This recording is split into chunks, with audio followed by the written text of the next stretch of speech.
جو یہ عمل کرے گا رب اس کو اتنا دے گا کہ اس کے خچر بھریں گے سونے کے۔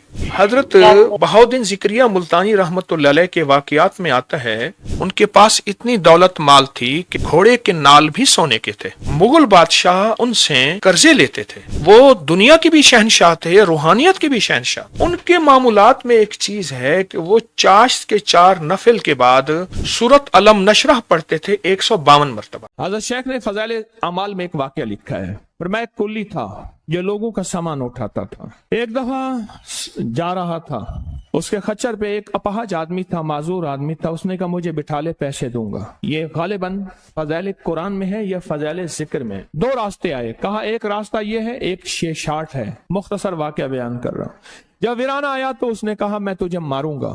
اس نے کہا تیرا مطلوب مال ہے، نہ مار، مال لے۔ اس نے کہا میری ایک ترتیب ہے، پہلے بندہ مارتا ہوں پھر مال لوٹتا ہوں۔ اس نے کہا اچھا مجھے 2 نفل پڑھنے دے۔ اس نے 7 انسانی کھوپڑیاں، ہڈیاں بہت ساری پڑی تھیں۔ اس نے کہا میرا شعبہ یہی ہے، میرا پیشہ یہ ہے، تو 2 نفل پڑھ لے، پر میں نے تجھے معاف نہیں کرنا۔ اور کہتے میں نے 2 نفل کے لیے اللہ اکبر کہا۔ اب سمجھ نہیں آ رہی کیا پڑھوں۔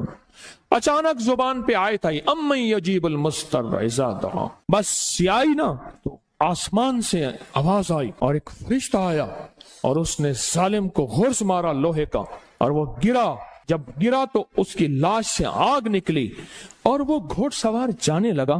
اس بندے نے کہا ٹھہرو تو صحیح، آپ کون ہو؟ کہا میں اس آیت کا غلام ہوں، موکل ہوں۔